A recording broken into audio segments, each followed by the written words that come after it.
नमस्कार, मैं हूं रेशम और आप देख रहे हैं डीएनपी इंडिया। Corona virus. अगर आप WHO यानी वर्ल्ड हेल्थ ऑर्गेनाइजेशन की वेबसाइट पे जाओगे, then over there they have stated that coronavirus or COVID-19 as an infectious disease caused by a newly discovered virus.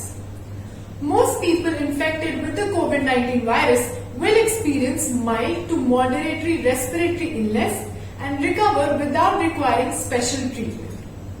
क्या आपको लगता है कि ये डेफिनेशन और ओवरव्यू जो उन्होंने अपनी वेबसाइट पे मेंशन करी है आज के सिनेरियो में फिट बैठता है?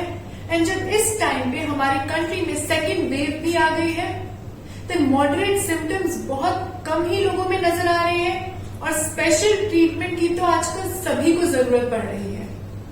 जहां डेटा के हिसाब से अभी तक 13 करोड़ से ज्यादा लोगों को कोविड-19 हो चुका है and about 30 lakh people have lost their lives. This is a serious matter and इस time पे nothing, I mean nothing can be taken lightly. And right now vaccination ही ऐसी चीज है that will keep us from getting this deadly virus. So it has been reported that about 111 million people have been vaccinated in the country. And जहाँ एक तरफ लोगों को ये भी कहना है that vaccination is not 100% effective and people can get that virus again. But मैं आपको बता दूं that after your 2 doses of the vaccine, there is a very slight chance कि आपको फिर से infection हो जाए. But please note that there is also a possibility, according to reports, that this time virus load would be less और बहुत mild symptoms ही आप लोग face करोगे. आइए जानते हैं कि उन डॉक्टर्स का ओवरव्यू क्या है, being able to save and heal some souls. आइए जानते हैं कोरोना का overview and their take on vaccination. आज हमारे साथ हैं doctor Ranjana Sharma, the medical superintendent of Park group of hospitals in Karnataka, जो हमें वैक्सीनेशन इन इंडिया के बारे में अपना ओवरव्यू बताएंगे. नमस्कार. देखिए, 16 जनवरी 2021 को भारतवर्ष में पूरे हिंदुस्तान में जो हमारे डॉक्टर्स थे, हेल्थ वर्कर्स थे, उनके लिए वैक्सीनेशन की ड्राइव शुरू करी गई थी. और इतनी जल्दी, आज देखिए, आज अभी अप्रैल आया है और उसके बाद 60 वर्ष से अधिक के लोगों को और 45 वर्ष तक के लोगों को अब जो है वैक्सीन पूरे हिंदुस्तान में लग रही है. लेकिन हमारी विडंबना क्या है? हमारी विडंबना ये है कि हम थीसिस करके बैठ गए. हम नेट से, गूगल से पढ़ के उस वैक्सीन की धज्जियां उड़ाने में लगे हुए हैं, ना कि वैक्सीन को लगवाने में. पूरे अगर हम प्रतिशत देखा जाए तो बहुत कम प्रतिशत ऐसा है जो आगे आके वैक्सीन को लगवाता है. और इसका नतीजा क्या निकल रहा है जी? कोरोना की वेव आप लोग देख रहे हैं.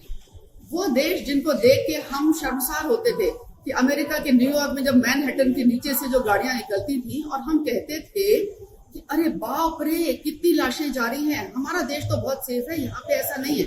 लेकिन आज हमने क्या कर लिया है? क्योंकि ना तो हम सोशल डिस्टेंसिंग कर रहे हैं, ना हम हाथ धो रहे हैं, हम मिलजुल रहे हैं, सबसे पूरी भीड़ में जा रहे हैं. और ऊपर से तुर्रा ये कि वैक्सीन को हम कहते हैं कि नहीं, इसमें तो हमारी ब्लड की क्लॉटिंग हो जाएगी, हमारे यहाँ पे खून से निकल आएगी. हम कहेंगे अरे ये तो हमारे एलर्जी है, हम वैक्सीन नहीं लगवाएंगे. हम सब इस वक्त जो है वो डॉक्टर्स बहुत बड़े बड़े बन चुके हैं और वैक्सीन को हम नहीं लगवा रहे हैं. बहुत कम प्रतिशत समझदार लोगों का ऐसा है जो आगे बढ़ के वैक्सीन लगा रहा है और वो बचाव हो रहा है. कोई कहता है जी सारा, इसमें मैं सारे मीडिया से भी एक बार प्रश्न करना चाहती हूँ. मीडिया कहता है कि अरे जी उसने वैक्सीन लगवा लिया कोरोना का और अब देखो उसको कोरोना हो गया. भैया जी, ये कहाँ लिखा है कि आपको वैक्सीन लगवाने के बाद कोरोना नहीं हो सकता?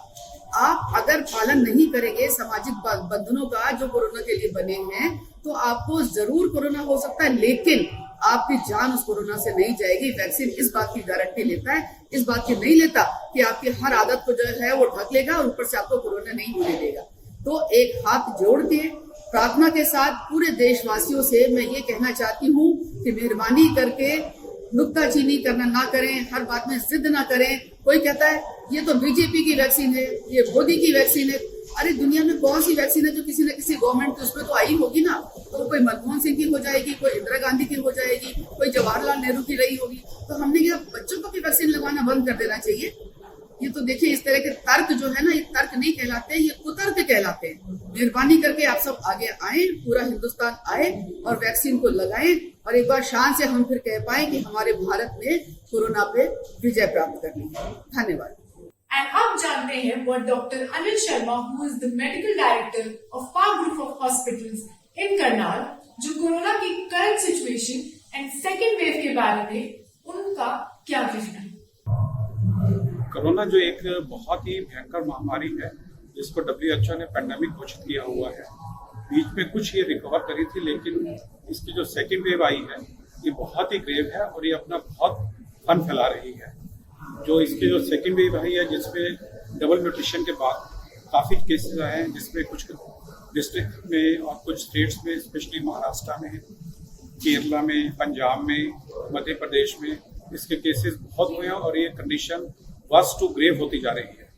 और इस समय इनके ऑन एन एवरेज करीब 1,80,000 से 2 लाख तक के केसेस रोज आ रहे हैं और लगभग 1,000 की करीब मौतें जो हो रही है, जिसमें यंग मौत डेथ्स भी हो रही है, एल्डरली तो हो रही है जिनको कॉमॉर्बिड कंडीशंस हैं, जैसे कि उनको हार्ट की प्रॉब्लम है, डायबिटीज है, कैंसर के पेशेंट्स हैं, उनकी तो डेथ हो ही रही है। इसके अलावा यंग पेशेंट्स की भी डेथ हो रही है।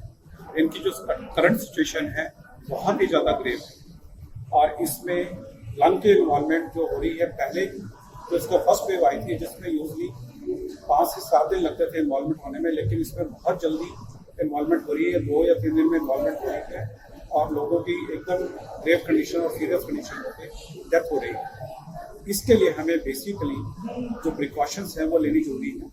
हमें मास्क, पब्लिक प्लेस में हर जगह मास्क पहनना जरूरी है, सोशल डिस्टेंसिंग मास्क है और हैंड वॉश, ये 3 चीज़ें हैं, ये बहुत ही जरूरी है।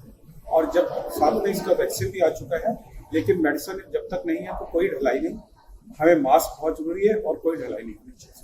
जैसा कि आपने सुना कि कैसे the second wave of virus is more deadly और इसके सिम्टम्स लोगों में ज्यादा फैलते हैं। तो ये थी कुछ प्रसिद्ध और परिश्रमी डॉक्टर्स की राय, उनकी जुबानी।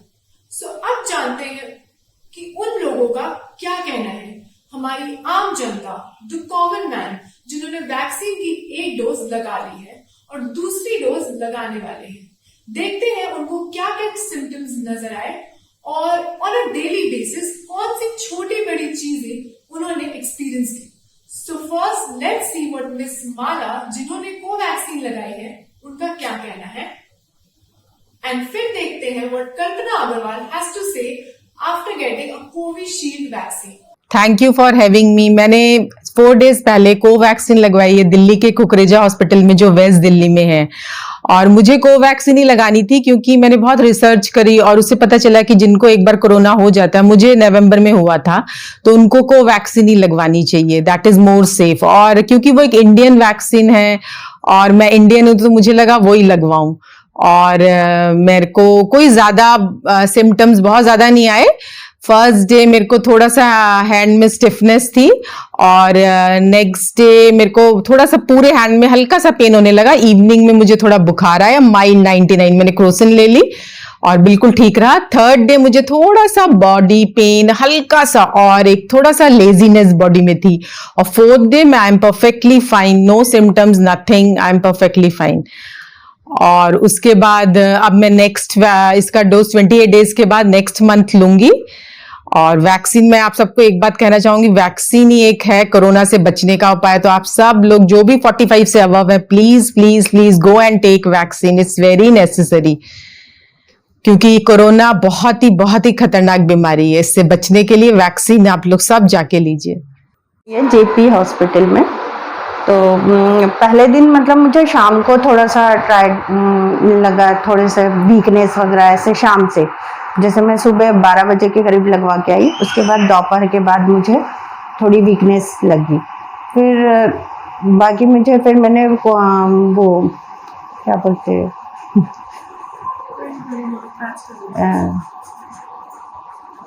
मैंने ये ले ली क्रोसिन की आधी टेबलेट ले ली। फिर उसके बाद मुझे रात को कुछ नहीं नॉर्मल लगा। दूसरे दिन मुझे मॉर्निंग से थोड़ी सी वीकनेस और ऐसे थकान टाइप लग रही थी, ऐसा लग रहा था जैसे लेट जाओ, सिर एकदम भारी भारी हो रहा था।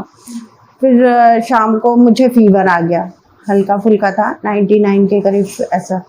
फिर मैंने क्रोसिन वापस से ले ली।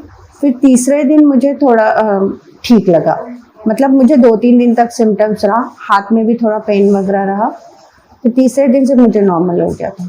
और आपने कोविशील्ड ही क्यों लगवाए? एक्चुअली यूपी में ज्यादातर हॉस्पिटल्स में वही लग रही थी, तो जहाँ पे अपॉइंटमेंट मतलब मिला वहाँ पे कोविशील्ड ही थी तो वही लगवाई। और आपने कब सोचा कि vaccine लगवाओगे?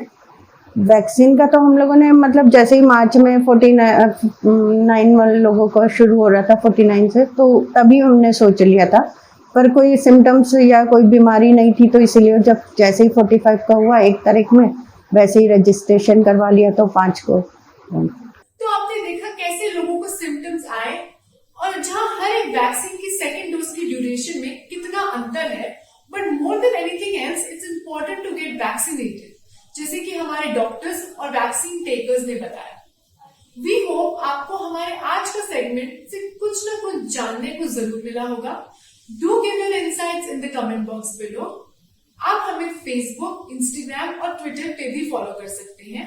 And keep watching DNP India.